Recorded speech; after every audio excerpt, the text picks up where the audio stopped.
कभी सोचा है एक म्यूजिकल इंस्ट्रूमेंट भी आपके दिल से बात कर सकता है? जैसे कोई पुरानी याद धीरे से झांके या कोई सूनी दोपहर सडनली रंगीन हो जाए।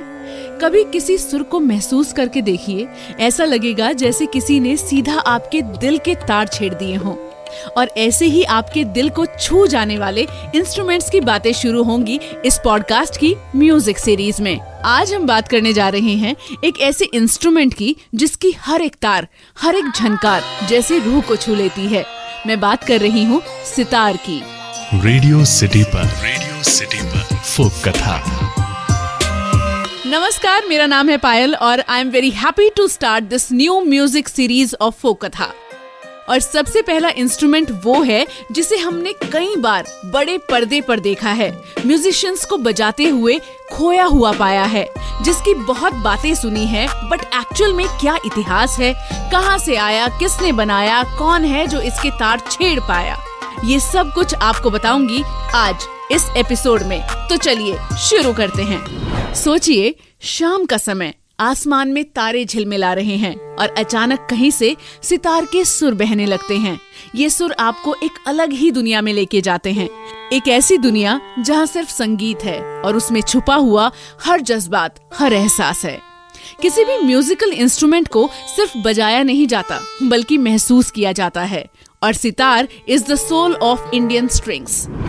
सितार भारतीय शास्त्रीय संगीत का एक प्रमुख इंस्ट्रूमेंट है जिसका गहरा ऐतिहासिक और सांस्कृतिक महत्व है। इसके ओरिजिन और विकास को लेकर विद्वानों के अलग अलग तरह के मत हैं, क्योंकि सितार का इतिहास कई प्राचीन वाद्यों और सांस्कृतिक मिक्सचर से जुड़ा हुआ है। सबसे पहले बात करते हैं इसके नाम की। सितार। सितार शब्द फारसी शब्द सहतार से लिया गया है, जिसका अर्थ है 3 तार वाला। सितार के जन्म के और इसके निर्माण के संबंध में कोई निश्चित तथ्य तो नहीं है, लेकिन कुछ मत हैं जो इस तरह से हैं। कई भारतीय विद्वानों का मानना है कि सितार का आधार प्राचीन त्रितंत्री वीणा में है। उनका तर्क ये है कि भारतीयता से जुड़ा हुआ वाद्य है जो भारतीय संगीत परंपराओं का अभिन्न अंग है। दूसरा, कुछ विद्वानों का ये मत है कि 14वीं शताब्दी में अमीर खुसरो ने मध्यमादी वीणा पर 3 तार चढ़ाकर इस वाद्य को सहतार का नाम दिया था। फारसी में सह का अर्थ होता है 3। सहतार धीरे धीरे चेंज होकर सितार कहलाने लगा। बाद में इस वाद्य में 6 और 8 तार जोड़कर इसे नया रूप दे दिया गया। एक और मत के हिसाब से सितार भारतीय वाद्य नहीं है। ये ऐसा वाद्य है जो पर्शिया यानी कि वर्तमान में ईरान से भारत में आया।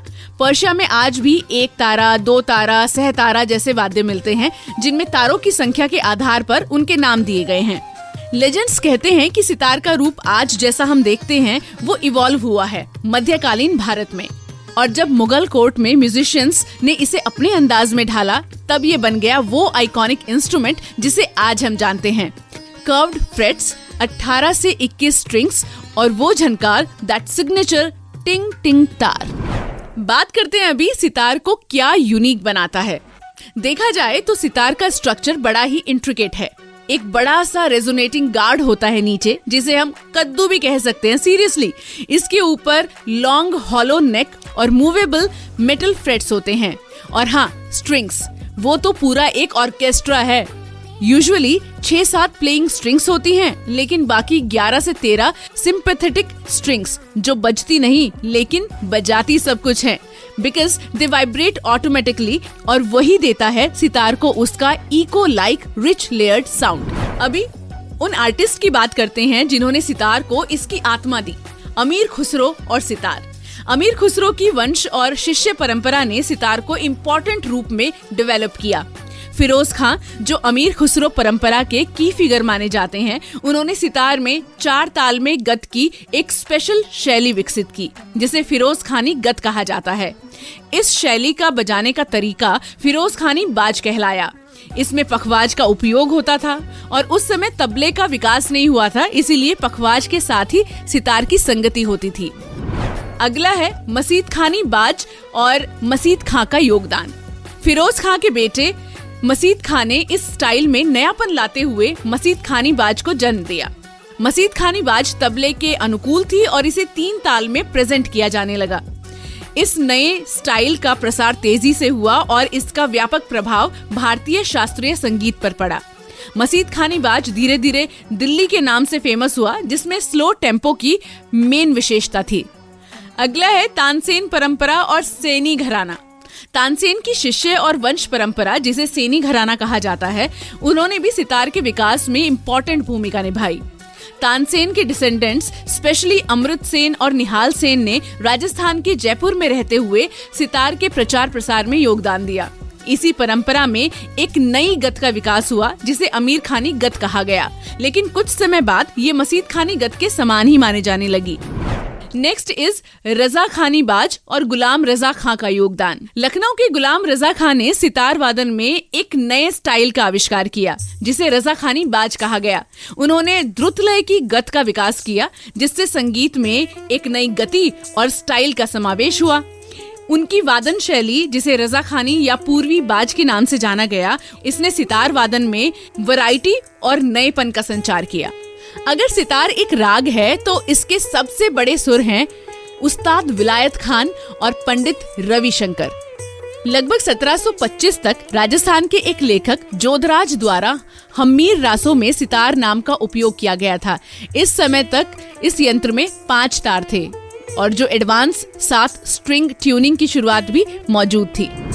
सितार की 2 लोकप्रिय आधुनिक शैलियां हैं, पूरी तरह से सजी हुई वाद्य शैली, जिसे कभी कभी रविशंकर शैली भी कहा जाता है, और गायकी शैली, जिसे कभी कभी विलायत खान शैली भी कहा जाता है।